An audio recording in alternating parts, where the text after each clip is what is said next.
Bonjour, bienvenue. Bienvenue, peu importe où vous vous trouvez.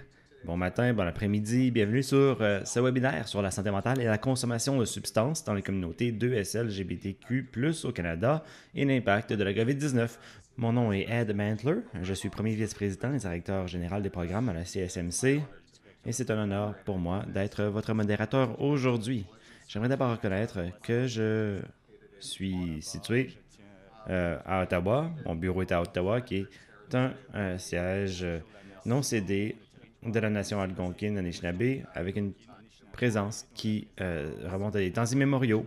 La Commission de la santé mentale du Canada travaille partout au pays et dans des territoires traditionnels. J'aimerais donc prendre un moment pour reconnaître la résilience, les connaissances et la sagesse des peuples autochtones du Canada. Le webinaire d'aujourd'hui sera bilingue, avec la traduction simultanée qui est fournie durant le webinaire, en plus de l'interprétation ASL. Vous pouvez avoir accès à l'interprétation en cliquant sur le bouton en bas de votre écran. Nous allons aussi parler de certains enjeux, certains sujets sensibles qui pourraient affecter certaines personnes. Donc, si durant le webinaire vous auriez besoin d'aide ou besoin de soutien, n'hésitez pas, puisque nous avons deux conseillères qui sont disponibles et Jenny Melissa qui sont ici pour fournir de l'aide. Et vous pouvez les joindre en utilisant la fonction de chat dirigée vers Jade McGuinness. Donc, chatter avec Jade pour organiser une séance privée avec l'un de nos conseillers dès aujourd'hui. Je suis très heureux que nous avons un groupe fantastique de panélistes, dont Faye Johnstone, qui était la directrice exécutive de Wisdom to Action.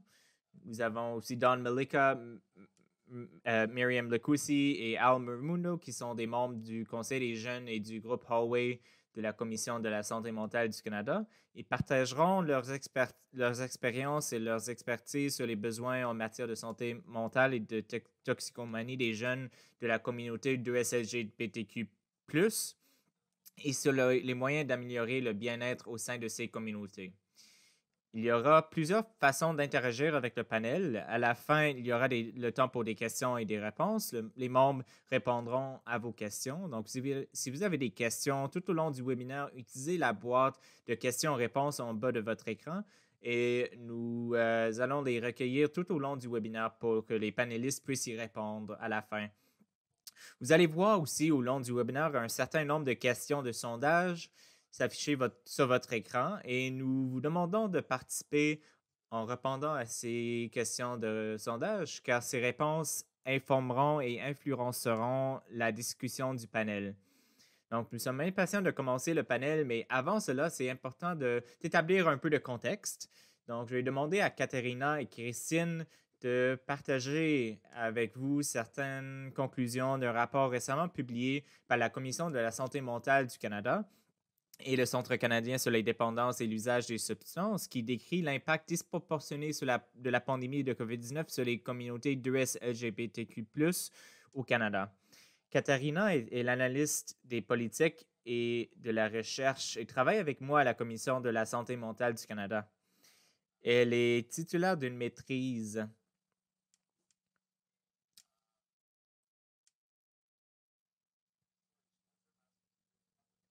en politique publique de l'Université de Toronto et elle se passionne pour tous les domaines de la politique de santé.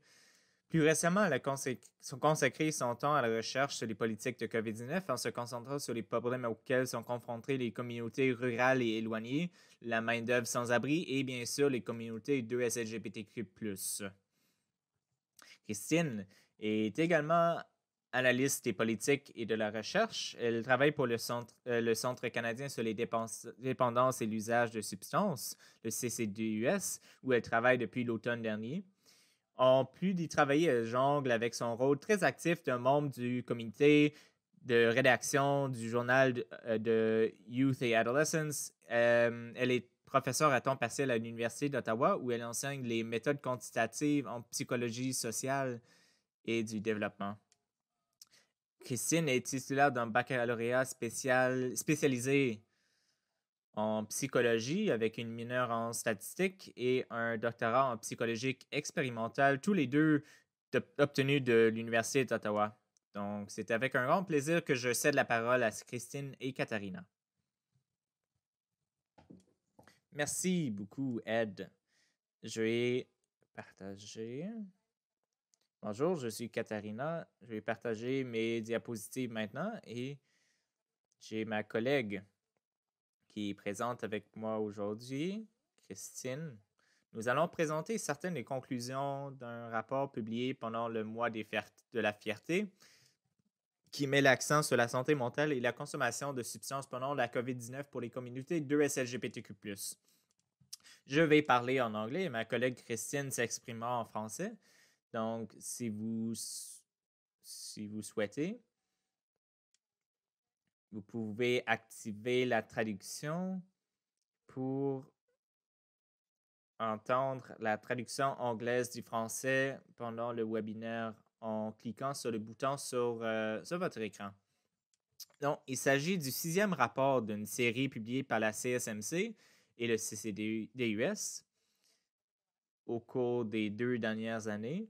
La série partage les résultats de sondages commandés par le cabinet Léger sur une période de 12 mois afin d'explorer l'impact à long terme de la pandémie de COVID-19 sur la santé mentale et la consommation de substances, avec un accent sur les populations prioritaires. Je mettrai un lien vers le rapport complet dans le chat après avoir terminé la présentation.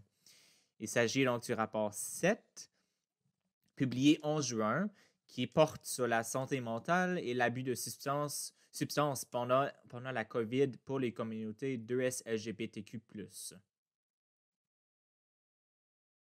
La santé mentale du Canada et le Centre canadien sur les dépendances et l'usage de substances reconnaissent qu'ils exercent leurs activités principalement sur le territoire traditionnel non cédé de la nation algonquine Anishinaabe, dont la présence remonte à des temps immémoriaux. Il s'agit donc d'un privilège pour nous de bénéficier de leur longue tradition d'accueil de plusieurs nations sur ce magnifique territoire. Nous tenons à remercier le département de la recherche d'Égal Canada et le Conseil des jeunes de la Commission de la santé mentale du Canada qui ont apporté leur importante et précieuse contribution à ce rapport.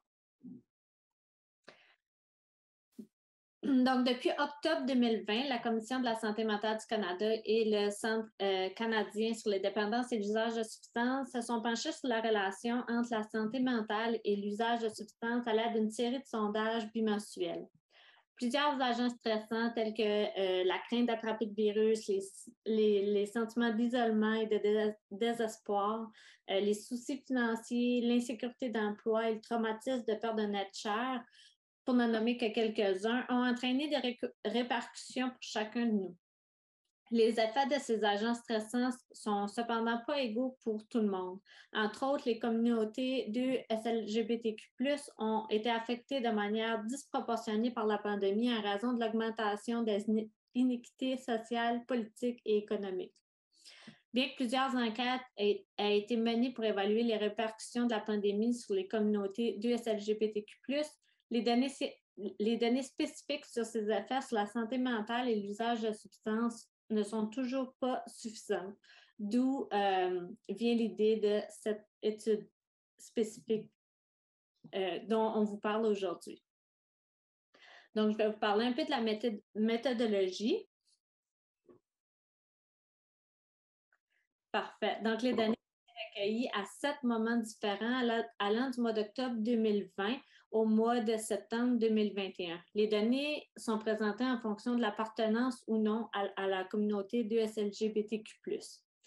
Tel qu'on peut le constater dans le tableau qu'on voit présentement à l'écran, il y a environ 11% des répondants qui s'identifient comme faisant partie de cette communauté-là à travers les différents temps de collecte de données. Il est à noter que certaines personnes ayant des identités, des expressions de genre ou des orientations sexuelles diverses qui ne s'identifient pas comme membres de la communauté 2SLGBTQ+, ne sont pas incluses dans les résultats présentés là. Donc, si les personnes ne s'identifiaient pas eux-mêmes comme faisant partie de cette communauté-là, ne sont malheureusement pas incluses dans nos résultats qu'on va vous présenter à l'instant. De plus, conformément au principe de propriété, de contrôle d'accès et de possession des Premières Nations, aucun résultat de sondage lié aux répondants des Premières Nations, Inuits et Métis n'est présenté dans ce rapport.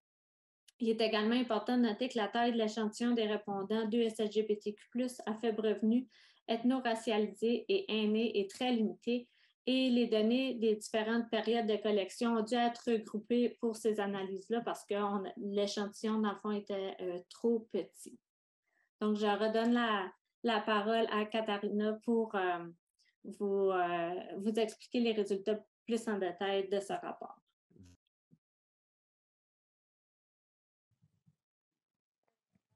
Désolé. Merci beaucoup, Christine. L'une des principales conclusions du rapport est qu'en moyenne, d'octobre 2020 à novembre 2021, environ un répondant 2SLGBTQ+, sur 4 a fait état d'une excellente ou très bonne santé mentale, soit moins que les répondants qui ne s'identifient pas comme membres de cette communauté. Ce chiffre est encore plus bas pour les répondants qui ont un faible revenu et sont identifiés comme 2SLGBTQ+, avec seulement 9% par rapport aux personnes à faible revenu qui ne s'identifient pas comme membres de la communauté. Cela peut être vu sur le côté droit du graphique et c'est tiré de T3 à T7. Nous avons également interrogé les répondants sur la consommation d'alcool et de cannabis. Environ un répondant 2SLGBTQ+, sur 2 qui consomment du cannabis a déclaré une consommation problématique, tandis que plus que la moitié des répondants 2SLGBTQ+, à faible revenu ont déclaré la même chose.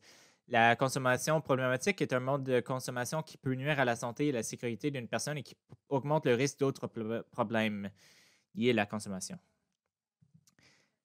Pour les jeunes de 16 à 24 ans qui s'identifient comme 2SLGBTQ+, ont signalé plus de problèmes de santé mentale que les jeunes qui ne s'identifient pas comme membres de la communauté. Seulement 13% ont déclaré avoir une excellente ou très bonne santé mentale. 2 sur 5 ont signalé des symptômes de dépression grave. 3 sur 5 ont signalé des symptômes d'anxiété modérés et graves. Et 1 sur 3 a déclaré avoir envisagé le suicide. De même, les adultes âgés de 65 ans et plus qui ont répondu à l'enquête ont fait état d'une meilleure santé mentale, bien que comparé aux adultes âgés qui ne s'identifient pas comme 2SLGBTQ+, ils ont déclaré une santé mentale légèrement moins bonne ou excellente de 10%. Les répondants 2SLGBTQ+, qui s'identifient également comme noirs, asiatiques de l'Est ou sud-asiatiques, ont également signalé plus de problèmes de santé mentale par rapport aux répondants non 2SLGBTQ+. En particulier, 44% des répondants 2SLGBTQ+, noirs ont signalé des symptômes de dépression modérément sévères et sévères. 63% ont signalé des symptômes d'anxiété modérément sévères et sévères. Et 31% des répondants sud-asiatiques ont déclaré avoir envisagé le suicide. Les répondants ont été interrogés sur ce qu'ils considéraient comme les principaux facteurs de stress pendant la pandémie. Les réponses ont varié selon les répondants 2SLGBTQ+. Le principal facteur de stress était les finances. Pour les jeunes, c'était l'école. Pour les adultes, c'était l'isolement social. En ce qui concerne l'accès aux services de santé mentale et de soutien, il y a quelques bonnes nouvelles ici. Vous pouvez voir que les répondants 2SLGBTQ+, ont déclaré accéder aux services plus que les répondants non 2SLGBTQ+, ainsi que d'accéder à plus de services virtuels par rapport à ceux à faire en personne. Toutefois, ils ont indiqué qu'ils étaient confrontés à plus d'obstacles pour accéder aux services, avec celui qui était le plus important étant le revenu et les finances. Pour les répondants 2SLGBTQ+, l'accès aux services en matière de consommation de substances a été plus élevé que les autres. En particulier, les jeunes ont accédé à des services de consommation de substances psychoactives à un taux plus faible par rapport à leurs besoins. Les services virtuels ont été préférés à ceux offerts en personne.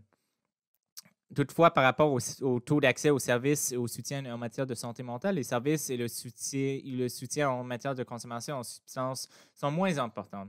Dans l'ensemble, il est important d'équilibrer ces résultats en comprenant que les communautés sont fortes, pleines d'espoir, acceptantes et inclusives. Cependant, les résultats soulignent l'importance d'un investissement dans les services de soutien pour la communauté L2S LGBTQ et le renforcement des capacités et les compétences et l'élimination des obstacles à l'accès.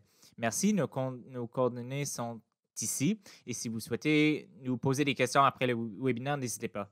Merci beaucoup, Katharina et Christine. Il est très utile d'avoir la base de connaissances issue de ce rapport récemment publié pour donner le ton à notre conversation d'aujourd'hui. Je suis vraiment ravi de pouvoir entendre les membres de notre panel et j'aimerais commencer par vous dire que vous avez des informations biographiques à votre disposition sous forme écrite, donc nous ne ferons pas des longues biographies, mais je voudrais présenter brièvement chacun des membres du panel et leur donner l'occasion de développer leur propre introduction ainsi que de partager quelques réflexions initiales sur les résultats qui viennent de vous être présentés. J'aimerais donc commencer par Faye. Faye est une assistante sociale, elle est consultante, écrivaine, activiste avec plus de 8 ans d'engagement local et national dans le domaine de la défense des droits de LGBTQ, du féminisme et de la lutte contre la violence sexiste. En tant que directrice générale de Wisdom to Action, elle dirige une équipe diversifiée qui entreprend des initiatives locales, provinciales, nationales dans les domaines de l'inclusion de LGBTQ+, de santé mentale, des droits de l'enfant et prévention de la violence. C'est à vous, Faye. Merci beaucoup, Ed, et bonjour à tous. C'est un honneur et un plaisir d'être ici. J'aimerais commencer en reconnaissant les territoires où je me trouve. Je me trouve sur le territoire algonquin-anishinaabe non cédé connu sous le nom d'Ottawa. J'ai le plaisir d'être d'être la directrice exécutive de Wisdom to Action. On travaille dans plusieurs domaines, l'inclusion des LGBTQ, la justice de genre et un large éventail d'autres sujets. Je pense, pour mettre en contexte et m'ancrer dans cette conversation, ces dernières années, nous avons vraiment vu un impact sans précédent du COVID sur les communautés LGBTQ+. Je pense que nous avons vu les gouvernements, les parties prenantes et les décideurs politiques rattraper leur retard dans la prise en compte de nos problèmes dans l'élaboration et la mise en œuvre de leur politique. Donc, je suis très enthousiaste à l'égard des données de la CSMC, à l'idée d'être ici parce que je suis de tout cœur avec les enfants homosexuels et transgenres qui luttent contre cette pandémie et dont la santé mentale et les services de soutien ont pu être mis à mal par les changements survenus dans notre monde. Donc, je laisse la parole.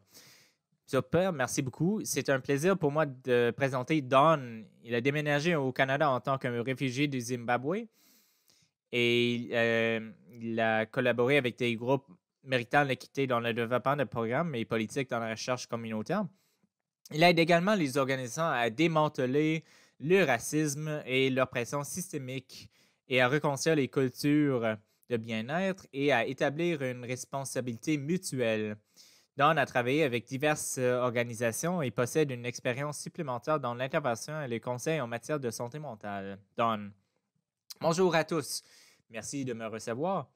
Désolé si vous entendez des bruits de fond. Et oui, je suis tellement honoré d'être ici, de vous parler des impacts de la pandémie de COVID-19 et surtout du travail que je fais actuellement dans les régions de Guelph et Wellington avec l'équipe Santé Ontario. Nous avons essentiellement fait beaucoup d'engagement et nous avons vraiment mobilisé les connaissances et surtout parlé des lacunes en termes de soutien et les services aux transgenres et surtout la façon dont le transport et l'accès aux services sont un véritable obstacle et surtout la discrimination au sein du système. Et nous travaillons collectivement pour essayer de résoudre. C'est donc un long voyage de naviguer dans les méandres de la pandémie, en particulier pour les personnes qui sont touchées en matière disproportionnée par les inégalités. Donc, c'est formidable de pouvoir entendre le rapport de la CSMC et certaines de ses conclusions et d'être lancé par tant de défenseurs et de leaders ici aujourd'hui qui défendent ce travail extraordinaire. Merci beaucoup, Don. Ensuite, j'ai le plaisir de vous présenter Myriam. Elle est une femme marocaine, juive et homosexuelle qui poursuit des études de doctorat en psychologie clinique à l'Université de Québec à Montréal, qui travaille aussi en même temps comme intervenante en cas de crise. Elle fait partie de notre commission de santé mentale du Conseil canadien de la jeunesse. Après avoir rejoint ce conseil en 2017, elle a été élue coprésidente en mars dernier. Elle est passionnée par la défense de la santé mentale et vise à partager son expérience vécue et vivante pour réduire la stigmatisation et la discrimination autour de la santé mentale au sein des groupes de jeunes minoritaires au Canada. Bon, merci beaucoup, Ed. Je m'appelle Myriam de Montréal. J'ai 26 ans, je viens de Montréal. Je suis venu ici aujourd'hui parce que je suis passionné par la défense de la santé mentale et surtout travailler avec la communauté de LGBTQ en faisant partie aussi. Pour moi, pendant la pandémie, je travaille dans le domaine de la santé mentale depuis plus de 4 ans. Et je ne saurais pas trop insister sur les défis que j'ai vus pour les personnes de LGBTQ, en particulier pendant la pandémie. J'ai l'impression que la pandémie a grandement affecté cette communauté et j'espère que nous pourrons avoir une conversation significative à ce sujet aujourd'hui. Merci, Myriam. Et notre dernier membre du panel est Al. Al s'efforce de donner aux jeunes les moyens de surmonter la stigmatisation liée à la santé mentale et créer des traitements accessibles et amusants. Elle a participé à divers projets. Elle a contribué à la création de Beanbag Chat pour aider les jeunes adultes à trouver le soutien dont ils ont besoin. Elle a travaillé aussi comme écrivaine pour le Huffington Post et aussi elle a écrit un livre pour sensibiliser les jeunes au suicide qui a été présenté dans Vanity Fair avec Cher. Bonjour, bon après-midi à mes amis de la côte Est. Je m'appelle Al, je parle de Vancouver qui se trouve sur le territoire traditionnel de plusieurs Premières Nations. J'ai déménagé en Colombie-Britannique pour travailler avec Foundry, où pendant la pandémie, nous avons lancé une clinique virtuelle qui a connu un certain succès. Je suis ici aujourd'hui pour vous parler de mon expérience en tant que participante au lancement d'une clinique virtuelle pendant une pandémie, ou aussi pour vous parler de mon expérience en tant qu'humaine queer non-binaire, chez qui on a diagnostiqué un cancer du sein pendant la pandémie et les difficultés que cela a entraîné pour moi. Il s'agissait surtout d'un mélange étrange auquel aucun de mes fournisseurs de soins de santé physique n'a compris et oublié toutes les choses qu'ils avaient apprises sur la communauté de LGBTQ. Et mes fournisseurs de services de santé mentale qui sont excellents dans ce domaine, qui n'ont pas compris comment soutenir une personne atteinte d'un cancer. Donc, c'est à peu près tout pour moi aujourd'hui. Je suis excité de partager cet espace avec vous et de répondre à vos questions. Donc, merci beaucoup, Al. Et puisque vous étiez la dernière introduction, je vais peut-être parler par vous pour une partie de la discussion du panel. Et donc, si vous pourriez montrer les résultats de la question 3 du sondage, les participants de notre public ont exprimé qu'ils ont ressenti des besoins non satisfaits en termes de bien-être pour les personnes qui s'identifient comme LGBTQ+. Quelle est votre réaction à cela? Est-ce que ça résonne, qu'est-ce que ça correspond à vos propres expériences? Oui, cela correspond vraiment à mon expérience. Une des choses, donc en mai 2021, on m'a diagnostiqué avec le cancer du sein. Et comme la plupart des charmants humains sont mes collègues, c'était très étrange de recevoir un traitement dans le même hôpital où je travaille. Je sais qu'ils ont été formés aux questions LGBTQ et même et il a été très difficile de leur faire comprendre mes pronoms, le nom que j'ai choisi et de ne pas présumer l'hétérosexualité du cis. Dans un moment où je devrais simplement pouvoir être vulnérable et les laisser prendre soin de moi, j'ai dû les éduquer, devoir me battre au milieu de la chimio. Et je sais que les jeunes à qui j'ai aidé à construire une clinique virtuelle me l'ont également exprimé dans les moments où ils veulent simplement être vulnérables, se montrer et avoir quelqu'un qui leur offre un espace et de l'espoir. Ils prennent le temps d'éduquer. Ils veulent simplement se sentir en sécurité. Les services virtuels, ils ont difficulté à avoir un espace sûr. Et s'ils connectent depuis chez eux, ils veulent peut-être pas dire le nom qu'ils ont choisi, le pronom, et ça fait en sorte qu'ils doivent se connecter dans les services virtuels. Je dis que la communauté LGBTQ est extrêmement résiliente et que beaucoup de nos jeunes qui n'avaient pas d'espace sûr se connectaient à des services lors d'une promenade et sur une plage. Mais je peux certainement voir que les gens ont des besoins non satisfaits et qu'ils n'ont pas cet espace sûr et doivent éduquer les personnes censées de s'occuper d'eux. Et en plus de cela, vous n'êtes pas toujours sûr de votre identité. Une des choses qui a été belle avec la pandémie, c'est que les gens ont eu le temps d'apprendre et de s'enrichir et de réfléchir. Tout le monde est devenu un peu plus gai après la pandémie et ils ont eu plus d'espace d'examiner leur identité, de sortir en vivant leur vérité et d'obtenir de l'aide et du soutien puis de se retrouver face à des gens qui supposent qui vous êtes est très difficile et stigmatisant. Et donc, c'est des besoins non satisfaits, c'est très logique pour moi. Donc, merci, Al.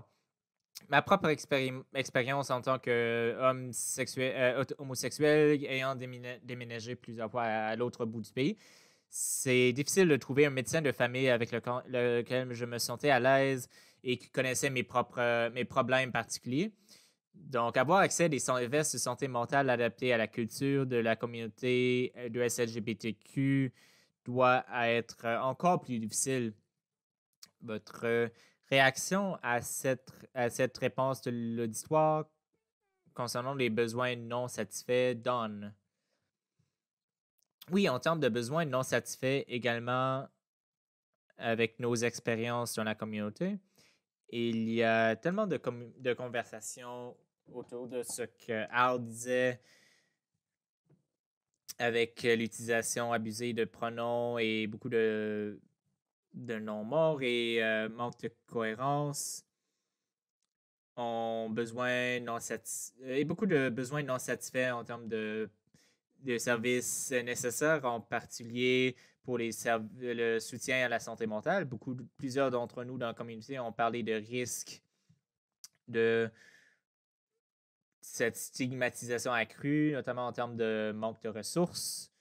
En particulier, il y a un besoin de services de transport durable.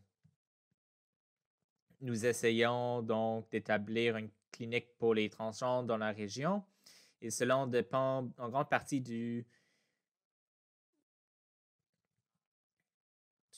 financement ou manque de financement, de l'écoute des voix, de l'expérience vécue et l'écoute de raisons pour lesquelles c'est important et la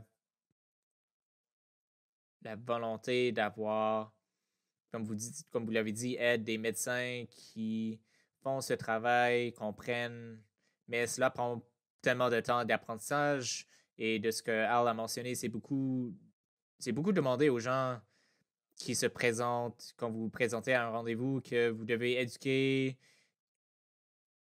même partager tellement de choses,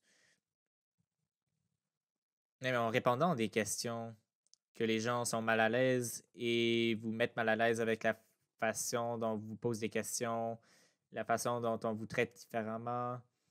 Et ce n'est pas dans une manière qui soutient réellement vos soins. Il s'agit de vous mettre en avant, même lorsque vous venez à un rendez-vous. Et cela a été un énorme problème aussi. Donc, juste la capacité pour les gens d'être compris. Pas juste la consistance. Les gens peuvent avoir autour de l'utilisation des noms appropriés et aussi d'être compris et d'être vraiment en mesure de partager les ressources en termes de compréhension des obstacles auxquels ils sont confrontés.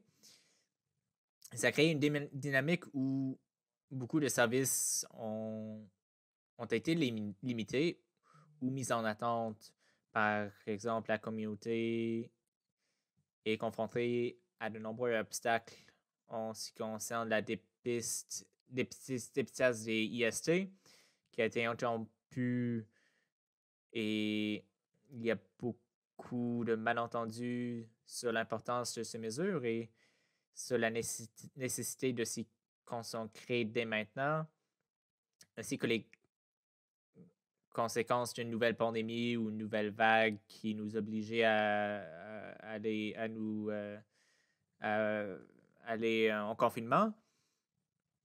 Et pour plusieurs populations, surtout pour les communautés de LGBTQ+, et pour de nombreuses communautés disproportionnées, pour les populations réfugiées, d'autres populations qui viennent d'autres pays et nations, de nombreux obstacles qu'ils rencontraient ont été exacerbés par la pandémie de COVID. Et il est important pour commencer à y remédier. Et c'est une épreuve frustrante que d'avoir plaidé, continuer de partager ses expériences et, espérons-le, de commencer à obtenir un changement durable dans le système en général. Oui, merci Don. C'est incroyable que l'impact cumulatif de la marginalité croisée fasse vraiment des ravages. Ce sont des questions sensibles. Donc, encore une fois, si quelqu'un ressent le besoin de se connecter avec un travailleur de crise, ils sont immédiatement disponibles. Ben, si vous allez dans le chat, vous verrez Jade McGuinness. Son adresse email est là. Vous pouvez accéder immédiatement à certains soutiens en vous connectant via Jade. Faye, j'aimerais passer à vous et notre prochaine question de sondage. Si on pourrait montrer les résultats de la question de sondage numéro 4, il y a des lacunes majeures dans le service de santé mentale et de toxicomanie pour la communauté de LGBTQ+. Nous voyons l'équité en matière de santé, les déterminants sociaux étaient une réponse commune à de nombreux participants, mais les barrières et l'accès sont apparus comme la réponse numéro 1. Est-ce que ça correspond à votre expérience? Tout à fait. Je pense que nous constatons régulièrement que les communautés de LGBTQ ont plus de difficultés à trouver accès à des soins en premier lieu. Donc, il y a plusieurs défis. Est-ce qu'ils vont être décents, comme Don et Al ont dit? Est-ce qu'ils vont être affirmatifs? Seront-ils bien informés? Allons-nous devoir passer le temps à les encadrer et les soutenir? Mais il y a aussi un obstacle supplémentaire que je pense que les systèmes imposent sur nos communautés. Et le fait de ne pas savoir discourage l'accès aux soins. Le fait que nous ne puissions pas garantir en 2022 que chaque personne homosexuelle et transsexuelle aura une expérience positive en matière de soins est un des plus gros obstacles à soins de santé. Car les membres de notre communauté savent qu'ils ne seront pas toujours soutenus lorsqu'ils franchiront le soin de notre porte.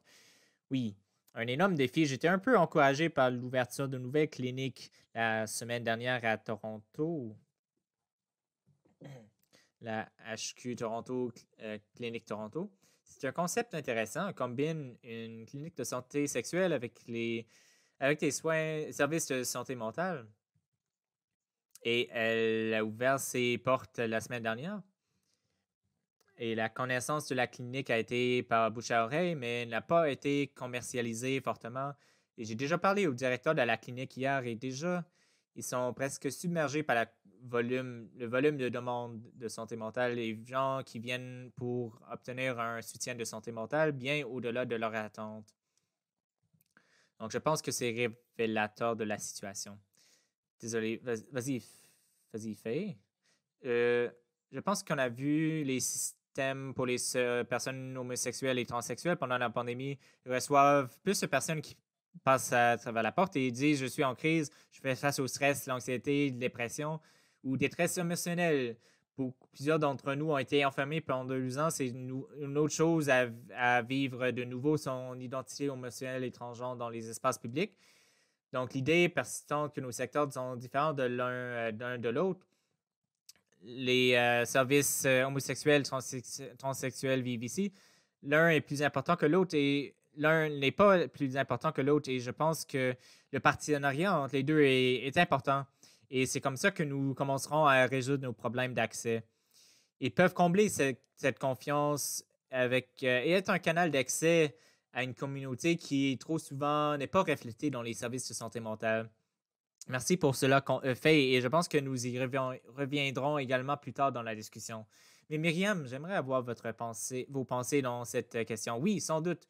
Je suis d'accord avec tout ce qui a été dit, notamment pour les obstacles et l'accès. J'ai l'expérience aussi personnellement. J'ai travaillé dans le secteur public et le secteur privé. J'ai travaillé en tant qu'agent de crise, donc l'accès aux services qui sont pertinents. Aussi, où nous demandons aux gens à leurs pronoms. Je sais que pour beaucoup de gens, ce n'est pas une pratique courante de le faire. Et ça rend les choses encore plus difficiles quand on se trompe de genre parce que, par exemple, on était au téléphone et on suppose. Et la même chose dans le secteur privé où je travaille avec les enfants et avec les jeunes. Et les premières choses que je demande s'ils ont 12 à 14 ans, c'est quel est ton sexe, quels sont vos pronoms. Ils sont un peu choqués. Ils me disent, oh, wow, on m'a jamais demandé cela. Mais c'est important de le demander parce que souvent on s'interroge, je m'interroge. Et ce que j'entends de ces personnes, c'est qu'il est extrêmement difficile, surtout pour les jeunes adultes, d'avoir accès à des soins de service mental. Lorsqu'ils ont accès, ils n'ont pas l'impression d'être respectés, ils ne se sentent pas compris. Et Don, ce que vous avez dit sur l'éducation, je suis tout à fait d'accord. Donc, plusieurs de personnes de SLGBTQ ont l'impression de devoir éduquer leur médecin de famille, leur psychiatre, leur psychologue, et cela a un impact très négatif sur leur santé mentale.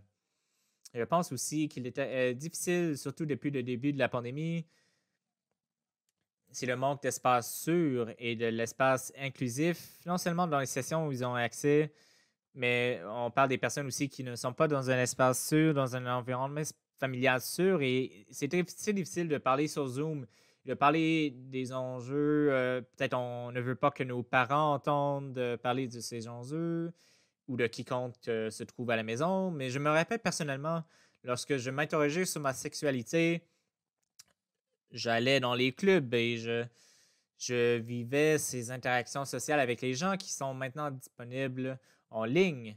Il y a une énorme communauté en ligne qui s'est beaucoup développée pendant la pandémie, mais c'est toujours différent.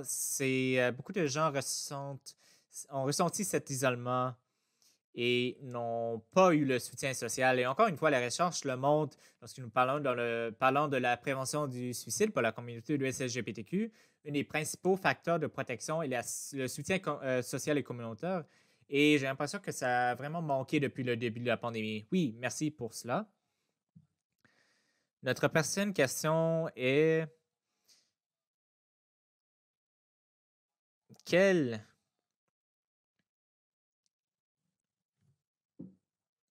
sont les moyens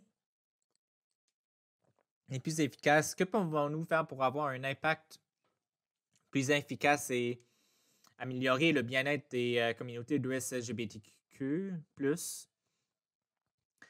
en accord avec le thème des questions précédentes, nos participants ont identifié par une marge assez large que l'augmentation des accès aux services est un facteur clé pour améliorer le bien-être de la communauté de LGBTQ+. Est-ce que ça résonne avec toi, Don?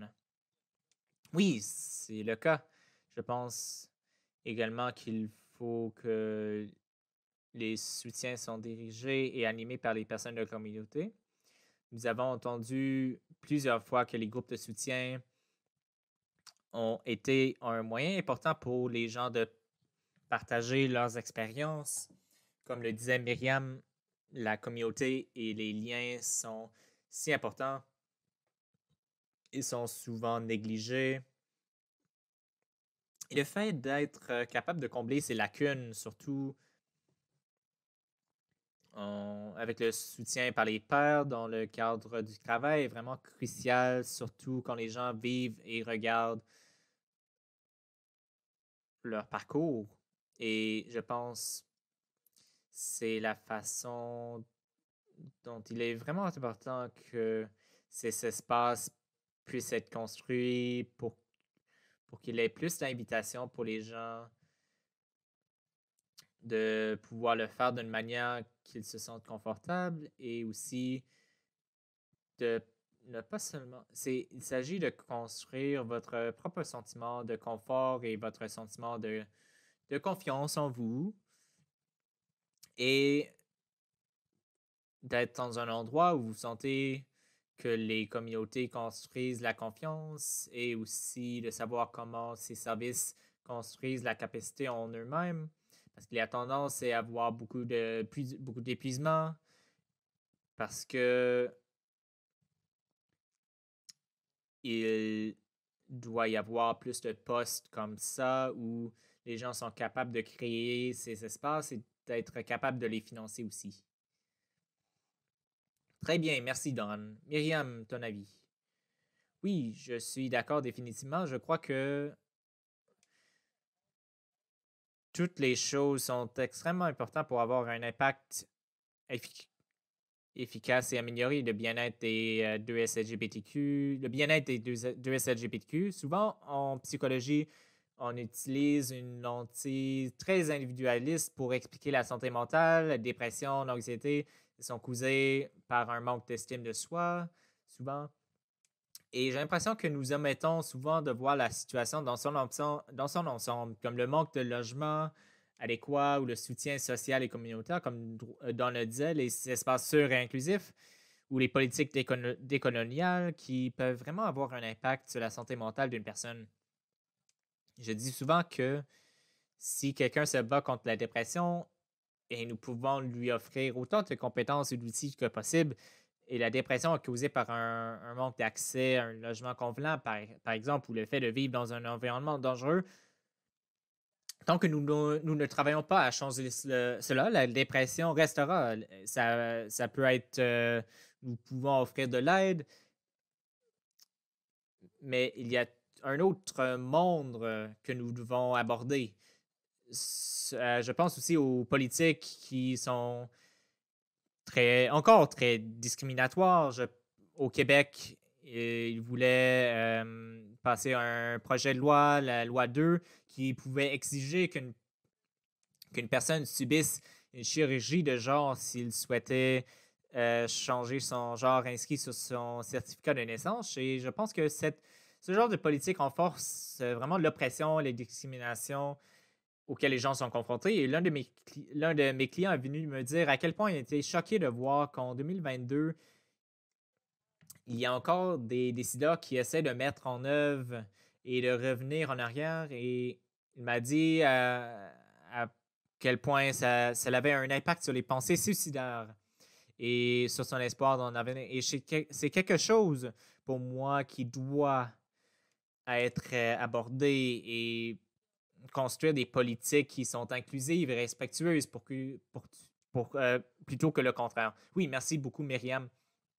Pour revenir aux résultats que Christine et Katharina ont partagé avec nous au début, le fait qu'un jeune LGBTQ sur 3 a envisagé le suicide depuis le début de la pandémie, c'est alarmant.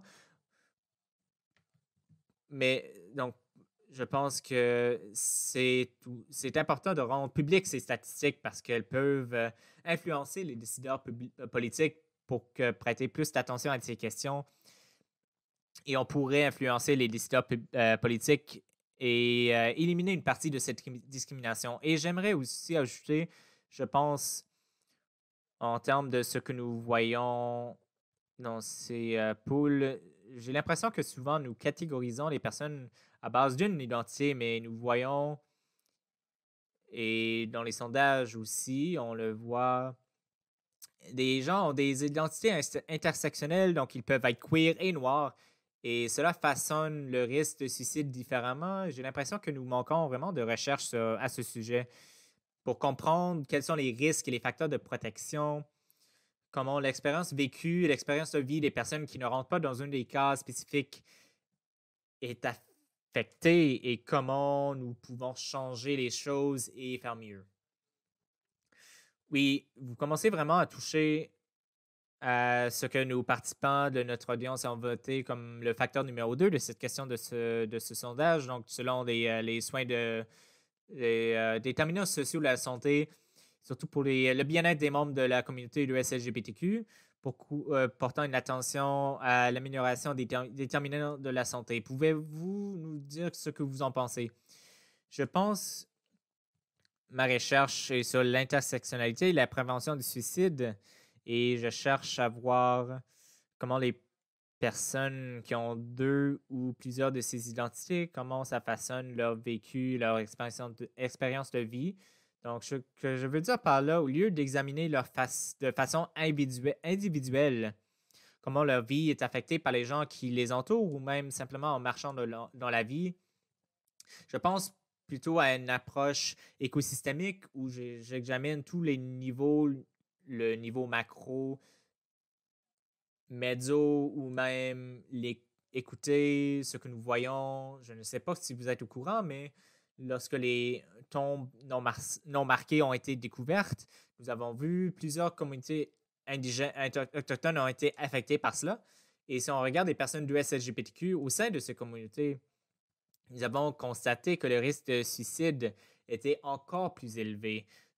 Et je pose ces questions comme en quoi le fait d'avoir ces identités intersectionnelles affecte votre vie quotidienne et aussi la façon dont vous traversez la discrimination systémique, l'oppression, les lois qui vous affectent de différentes manières, ainsi que l'intimidation et la vie dans les écoles et la communauté elle-même, où vous avez une partie de votre environnement, une partie de votre identité est soutenue par votre communauté et l'autre qui ne l'est pas. Et je pense que c'est ma propre expérience de grandir en tant que femme juive homosexuelle dans une communauté très religieuse où j'aimais cette partie de mon identité et l'autre partie, mon homosexualité, n'a pas été acceptée et cela m'a vraiment affecté de différentes manières. J'avais l'impression que les gens ne comprenaient pas ce que je traversais. Merci beaucoup, Myriam. Faye, je me demande si vous pourriez développer un peu sur ce que Myriam a mentionné concernant l'oppression systémique qui est intégrée dans les politiques. Qu'il s'agisse de nouvelles politiques ou de lois politiques existantes, que pouvons-nous faire? Que peuvent faire les gouvernements de tous les pays pour aider à lutter contre cette oppression systémique? Et quels sont les moteurs politiques pour créer le changement ici? J'adore cette question. Je pouvais en parler pendant 10 heures. Je pense tout le temps à y réfléchir, mais je pense que nous devons reconnaître que la trajectoire que nous avons vue au Canada, si vous revenez 20 ans en arrière, nous n'avons pas mentionné les personnes queer et trans ou de LGBTQ dans les politiques ou en dehors des lois qui criminalisaient largement les aspects de nos vies. Nous sommes encore dans un pays où le gouvernement fédéral a purgé les employés LGBTQ dans notre service public. Nous vivons dans un pays qui a exporté la thérapie de conversion. Donc, nous avons beaucoup d'histoires là-dessus. Je pense qu'une des difficultés que, dans le contexte actuel, nous avons supprimé une grande partie de notre législation passée, les aspects de nos lois et politiques qui étaient explicitement nuisibles. Pas tous. Nous avons toujours une exemption pour les chirurgies invasives et médicalement inutiles pour les enfants intersexués dans les livres du Code pénal. Le défi pour moi à l'heure actuelle, c'est pour les gouvernements de reconnaître qu'il ne s'agit pas juste de ne pas être homophobe. Donc, semblable à GDA+, dans la fonction publique fédérale et les politiques fédérales, nous ne pouvons pas la même chose pour les communautés de LGBTQ+. Cela nous oblige à réimaginer la façon dont nous pensons aux dossiers, aux portefeuilles, comme la santé mentale et le logement. On voit souvent nos communautés mentionner les personnes de LGBTQ+ sont susceptibles d'être abaissées. Mais cela ne mentionne pas quelle serait cette considération spéciale et cela n'inclut pas les paramètres qui sont spécifiques à nos communautés. Donc, si un gouvernement fédéral annonce une stratégie d'un logement passionnante, je ne voudrais pas juste que les personnes homosexuelles et transgenres seraient mentionnées, mais je voudrais aussi voir le financement dédié pour nous aider à construire des logements spécifiques et inclusifs pour les queers et les trans. J'aimerais voir des portefeuilles de financement qui stabilisent nos organisations communautaires queer et trans existantes. Mais la plupart de nos secteurs qui fournissent ces secteurs essentiels sont reconnus comme services essentiels. Ils sont financés par les gouvernements à la hauteur d'un certain montant chaque année, ou le faisant pour la prévention des agressions sexuelles, pour le logement, tandis que d'autres services essentiels, comme les programmes d'accueil pour les sexuels et homosexuels et transsexuels, l'éducation publique et le financement de projets ne leur permet pas de se développer ou de s'étendre.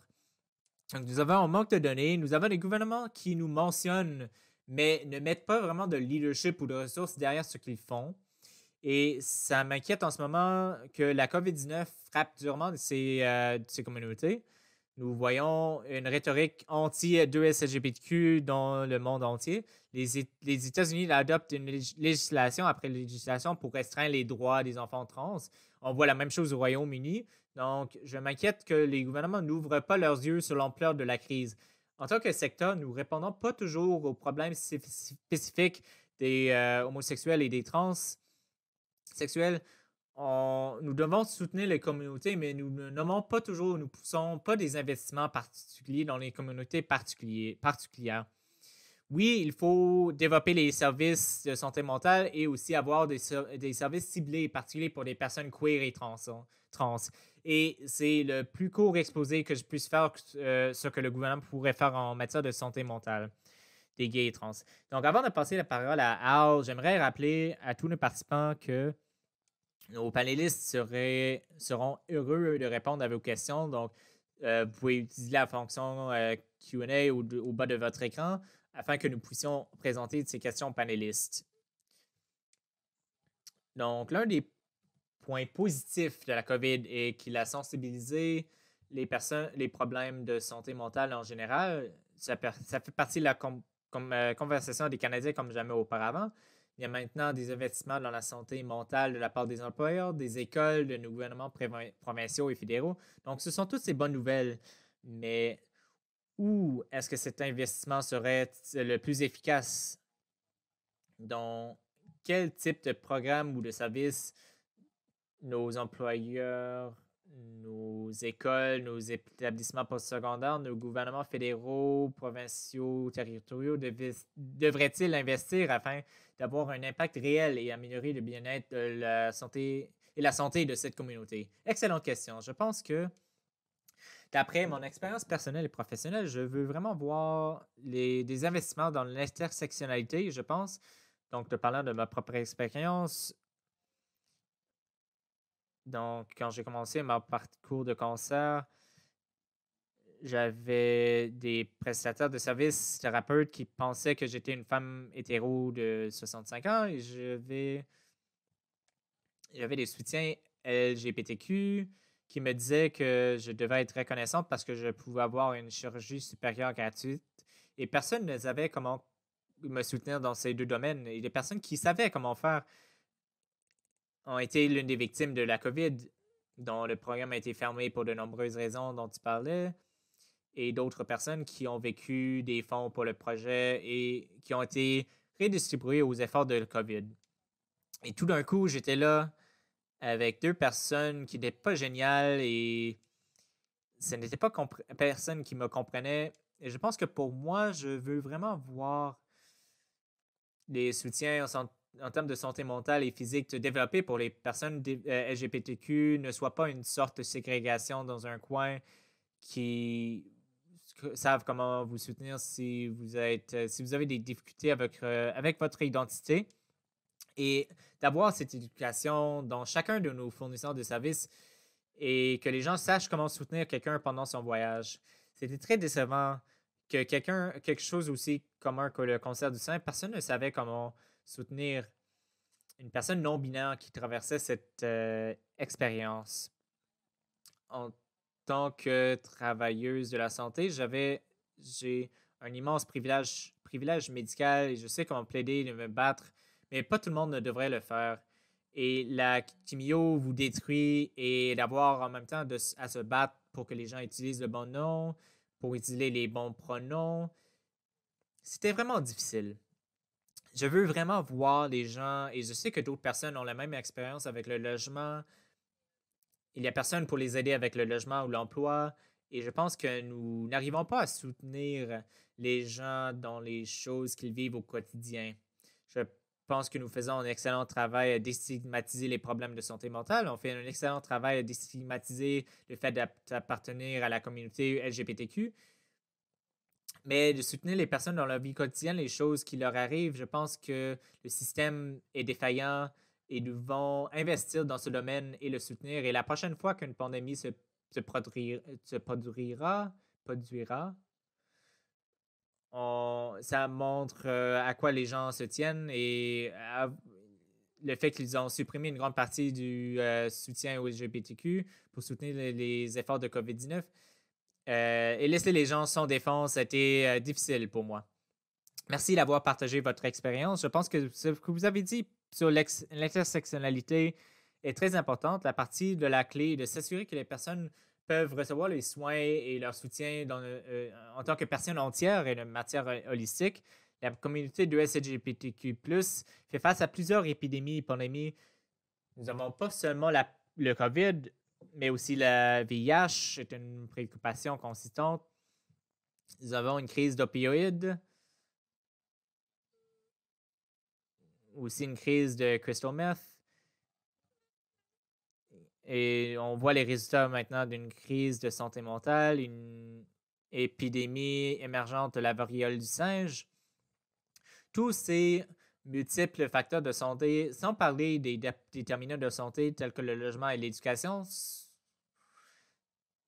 sont traités séparément comme des silos dans la plupart des communautés.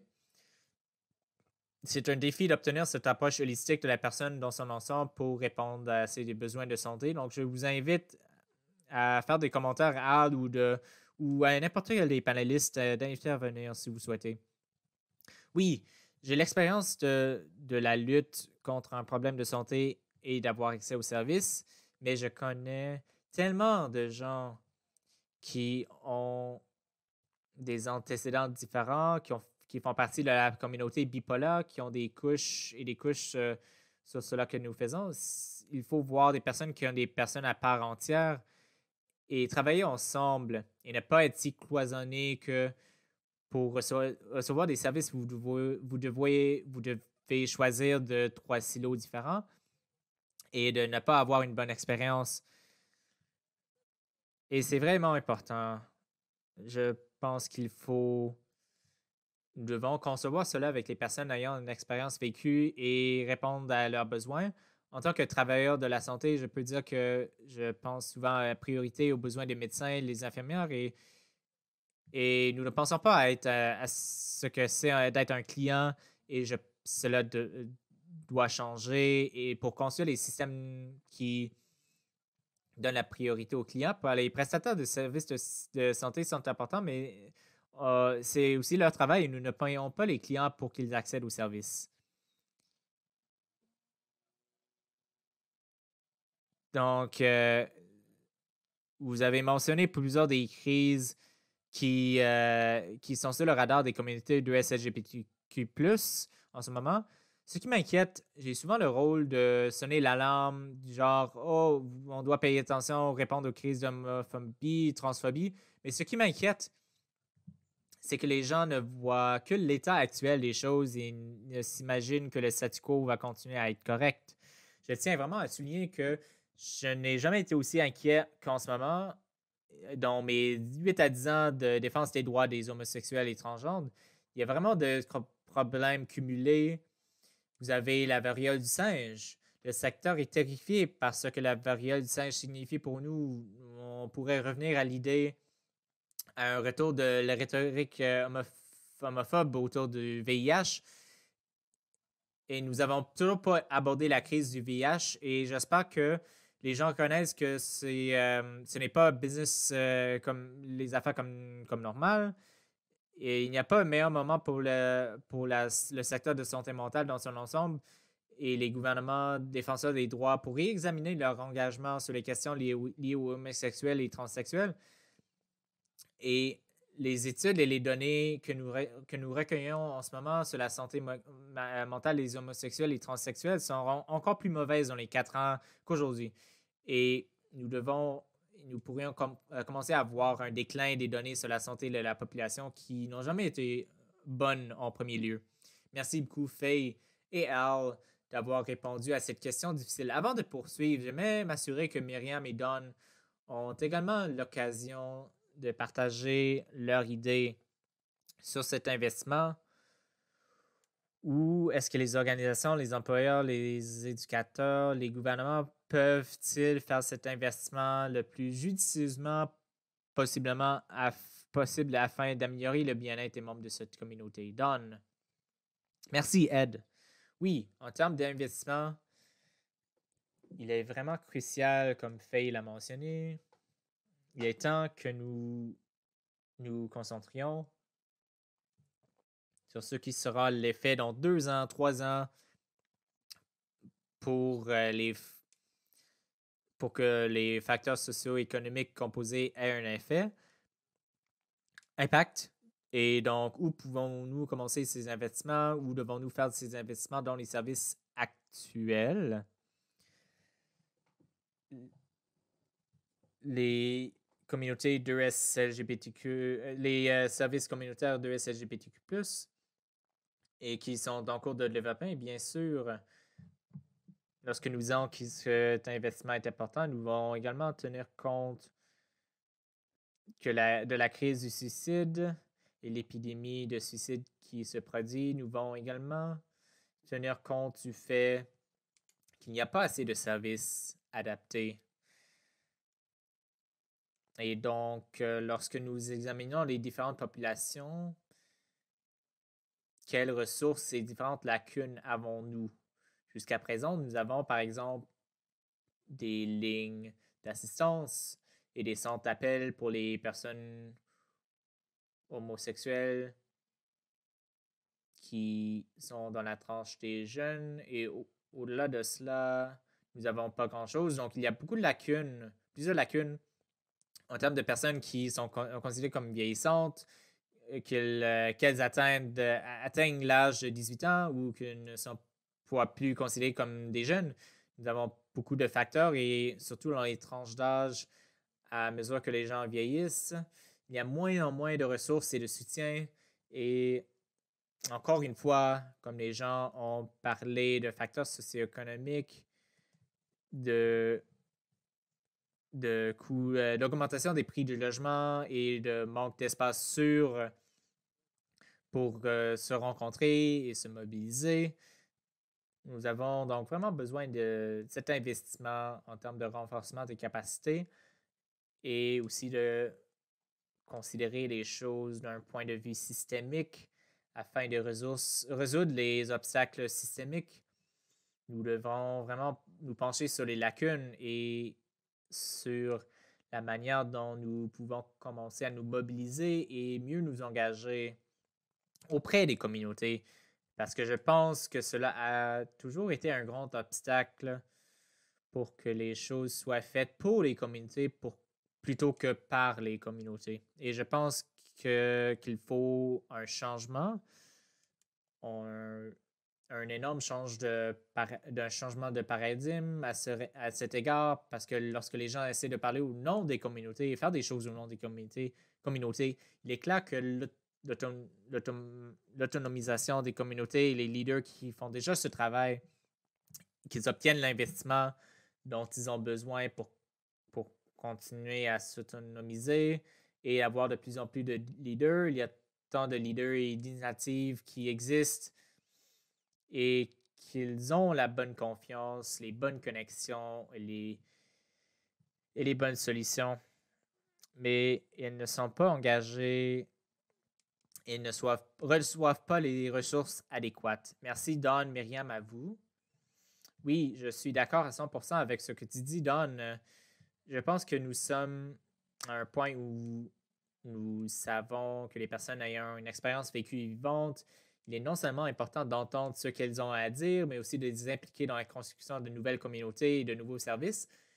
Et je pense que ce que j'attends, c'est qu'on le fasse. Je pense que nous le disons, et pourtant, j'ai toujours du mal à voir cette véritable implication, qu'il n'est pas vraiment du tokenisme, que nous mettons quelqu'un là et disons je veux avoir votre expérience sur ce sujet, merci beaucoup, je vais construire mon propre projet. Vraiment impliquer les personnes qui peuvent vraiment vous dire tout au long du projet ou les nouvelles politiques ou quoi que ce soit que vous essayez de construire pour vous aider avec les communautés LGBTQ du début à la fin et même après de vous dire que pouvons-nous faire d'autre parce que je crois que nous avons la possibilité de le faire et nous reconnaissons que c'est vraiment nécessaire, mais il y a quelque chose qui ne se passe pas et je ne suis pas sûr ce que c'est, mais je pense vraiment qu'il est temps que nous trouvions un moyen de travailler ensemble et d'impliquer vraiment les personnes de différents secteurs et d'arrêter de travailler en silo. Donc, ce que vous dites, c'est qu'il est temps de passer à des actions significatives. Oui, c'est ce que je crois. Super. Donc, nous avons quelques questions du public que j'aimerais aborder, mais avant cela, je veux donner la parole à tous les membres du panel. S'il y a une sorte de message brûlant que vous espérez partager et que je n'ai pas donné l'occasion de le faire. Donc, je n'en vois pas. J'aimerais passer aux questions du public et des participants. Si vous avez des questions supplémentaires, n'hésitez pas à utiliser la boîte de questions et réponses ou en bas de votre écran. Celle-ci s'adresse peut-être davantage à Christine et Katharina. Il s'agit de la collecte des données. La question d'un des participants était sur les données brutes concernant les éventuels facteurs de confusion, en particulier les facteurs de confusion socio-économique des données présentées. Est-ce que c'est prévu de donner plus de ressources aux écoles primaires à l'avenir? Oui. C'est une excellente question. Ce que je peux dire pour y répondre, c'est que nous n'avons pas encore terminé cette série de rapports. Nous avons un rapport final qui sera publié à l'automne. Dans ce rapport, nous avons effectué une sorte d'analyse de régression et une analyse statistique plus approfondie pour comprendre les variables confusionnelles dans les données sur les morts. Ce type d'analyse figurera donc dans ce rapport et nous avons pu voir si les points de données sont les plus forts et ceux qui sont plus faibles en termes de relations et ceux qui sont plus faibles. Ce type d'analyse figurera dans le rapport qui sera publié à l'automne, donc restez à l'écoute. Est-ce qu'il sera disponible sur le site web? Est-ce qu'il est prévu de donner plus de ressources aux écoles primaires à l'avenir? Non, mais c'est un très bon point de départ et quelque chose à laquelle mon équipe pourrait y réfléchir. Christine, je ne suis pas très doué pour expliquer les analyses statistiques. Avez-vous quelque chose à ajouter ou à dire ou ajouter? Non, pas vraiment. Je suis un peu nouvelle dans ce projet, alors je n'ai pas encore une vue d'ensemble du projet. Mais comme vous l'avez dit, le rapport final sera disponible à l'automne, donc il y aura plus d'informations à ce sujet dans ce rapport. Désolé. Et Christine fait l'analyse statistique pour nous sur ce rapport, donc vous pouvez la contacter si vous avez d'autres questions à ce sujet. Merci. Les données montrent-elles des différences entre l'expérience des communautés anglophones et francophones, en particulier celles qui vivent dans les endroits où la langue est minoritaire? Je pense c'est une excellente question. Nous n'avons pas vraiment examiné les différences entre les personnes qui parlent des langues différentes. Nous avons examiné les différences entre les provinces pour le prochain rapport. Le prochain rapport contiendra ce type d'analyse, mais pas nécessairement les communautés linguistiques minoritaires. Et c'est peut-être quelque chose que nous pourrions examiner pour le prochain rapport. C'est donc une excellente idée. Merci. Parfait, merci. Et c'est un rappel pour moi et pour nous tous que c'est un domaine d'études assez nouveau. Et pour vraiment comprendre une question aussi complexe et savoir quelle direction prendre, il est évident que plus de recherches sont nécessaires et beaucoup plus d'études pour vraiment creuser ce sujet. L'une de nos participantes, Sarah, aimerait en savoir plus.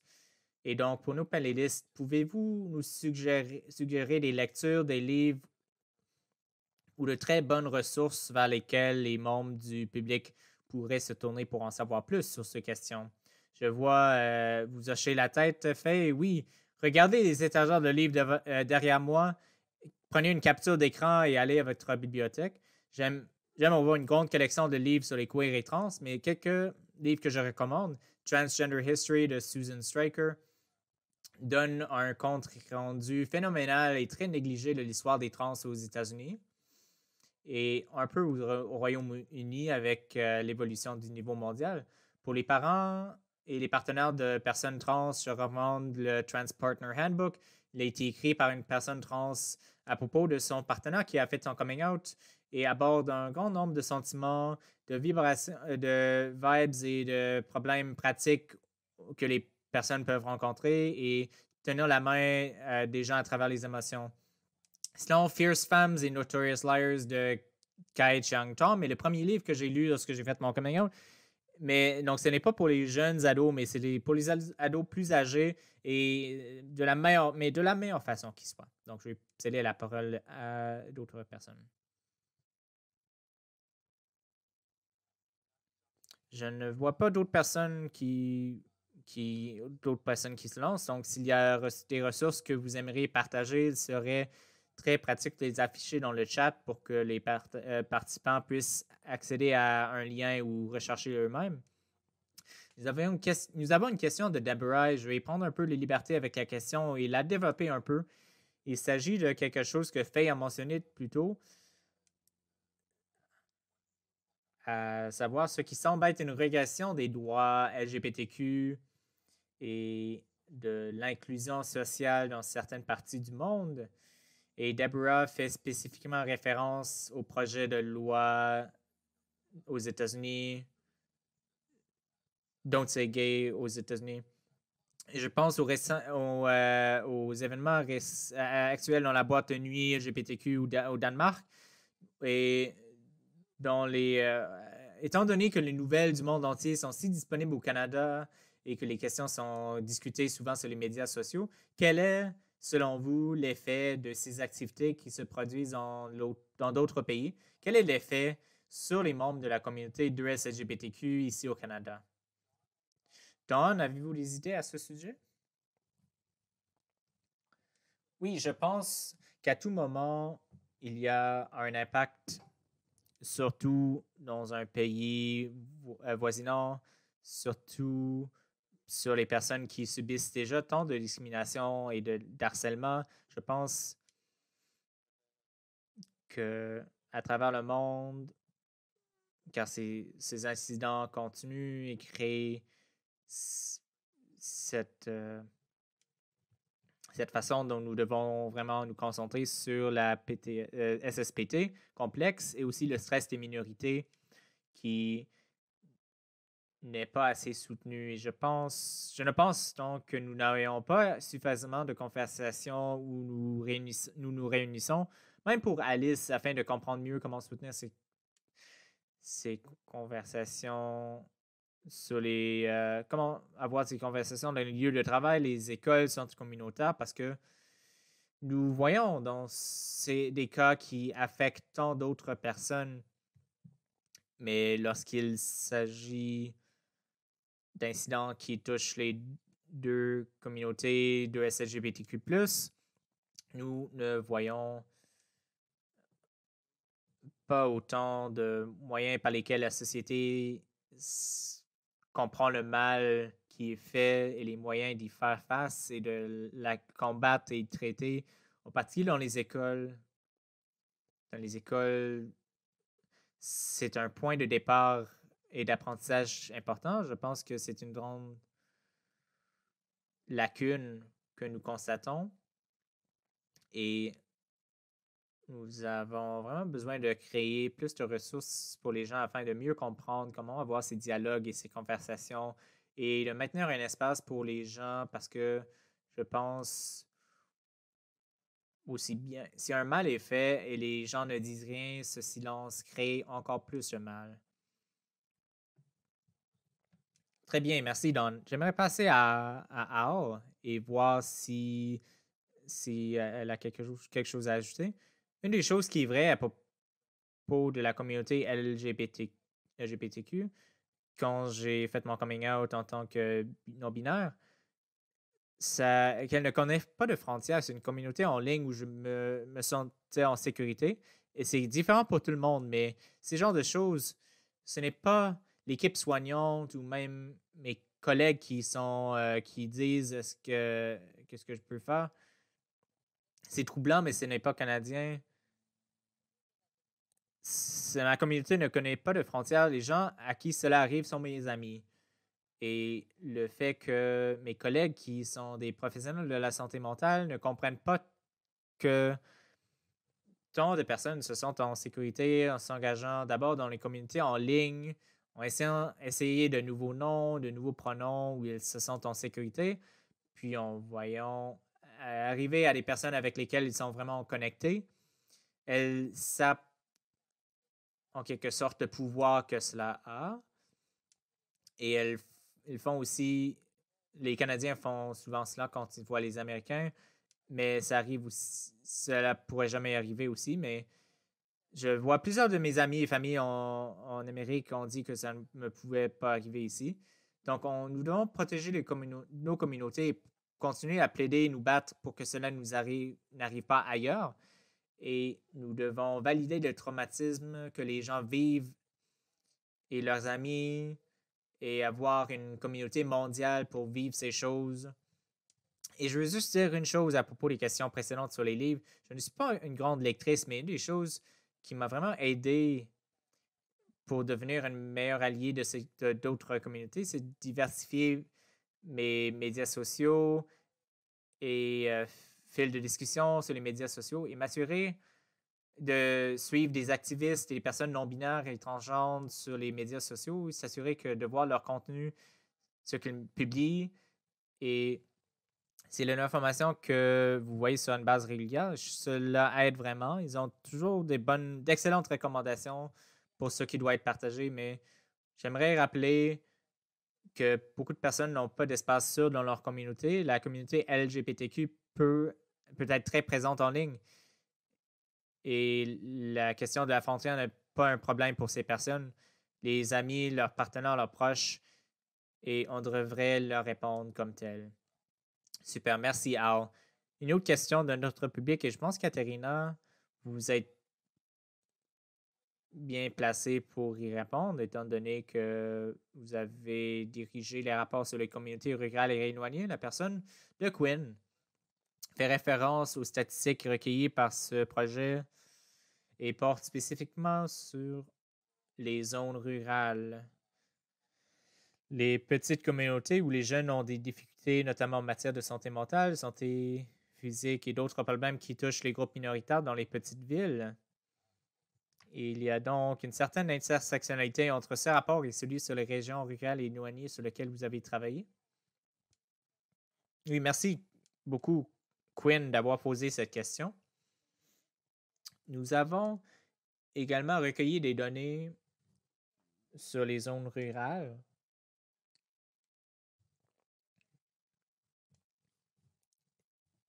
Et sur les différentes provinces comme la Terre-Neuve. Et ces données figureront dans le prochain rapport à l'automne, donc je vous conseille de rester à l'écoute. nous avons recueilli des données dans les zones rurales, mais quand j'ai regardé les données, j'ai vu qu'il n'y avait pas beaucoup de différence entre les zones rurales et les zones urbaines en termes de santé mentale et de toxicomanie. Nous nous inquiétons donc de la façon dont les données ont été recueillies. Peut-être que nous n'atteignons pas certaines personnes parce que les enquêtes en ligne ne le font pas. Mais oui, ces données seront partagées dans le prochain rapport. Et aussi, comme Ed l'a mentionné, j'ai travaillé sur le rapport à l'automne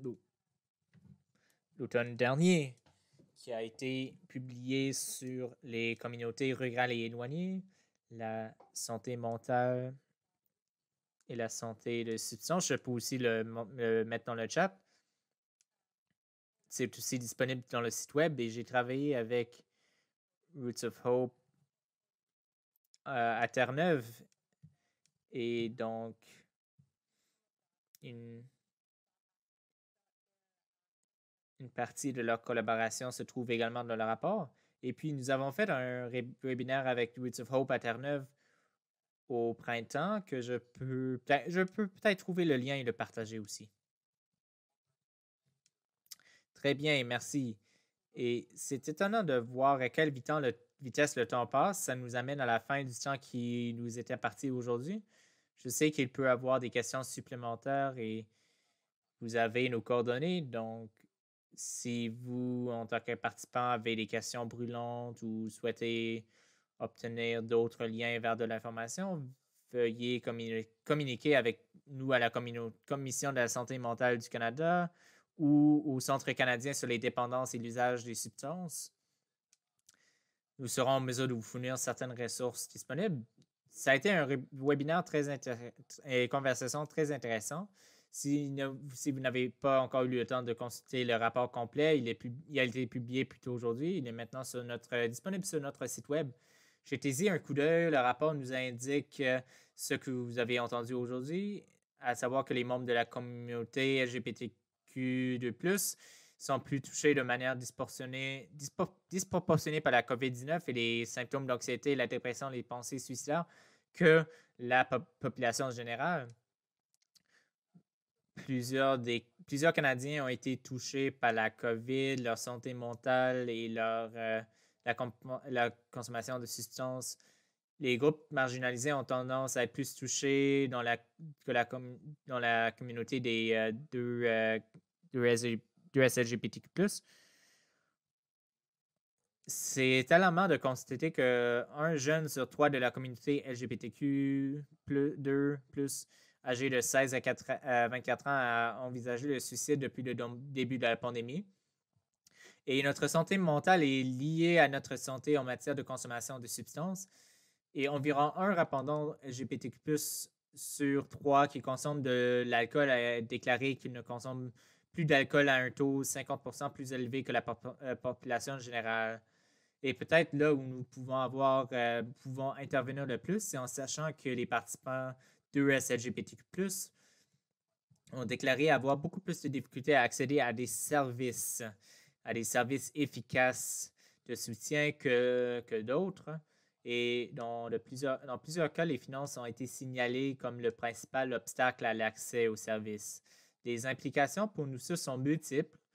Tout d'abord, ce rapport est une révélation qui, nous espérons, aura une influence sur les responsables politiques et les décideurs, mais c'est aussi une porte ouverte qui nous aide à reconnaître qu'il s'agit d'un problème durable, de longue date et complexe, et que davantage de recherches sont nécessaires pour vraiment comprendre le problème lui-même et qui peut-être fait le plus efficacement à ce sujet. Donc, il faut avoir plus d'investissement dans les soins de santé pour les populations les plus durement touchées au Canada.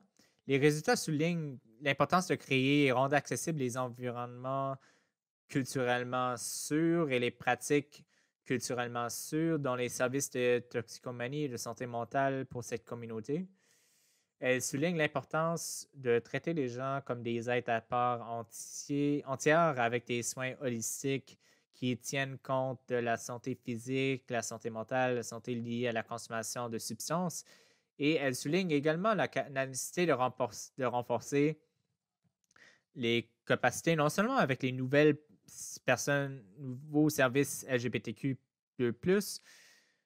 mais de renforcer les capacités, les compétences en général parmi les fournisseurs de soins de santé pour répondre aux besoins uniques et spécifiques de cette communauté.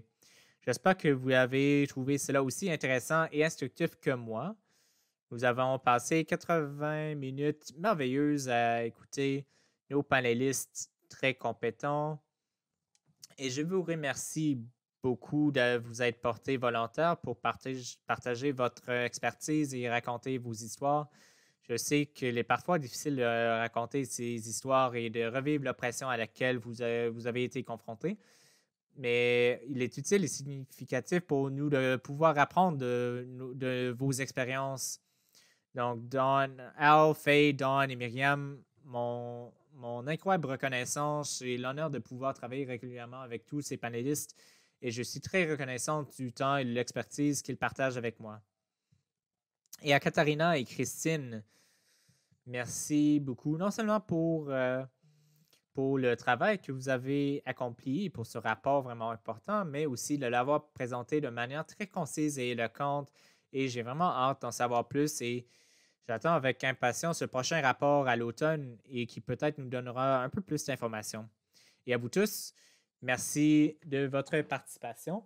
Encore une fois, n'hésitez pas à consulter le site web de la CSMC ou de la CCDUS. Vous trouverez plus d'amples informations à ce sujet et sur d'autres sujets connexes. Merci beaucoup. Ça a été un grand plaisir d'être modérateur avec vous aujourd'hui. Prenez soin de vous.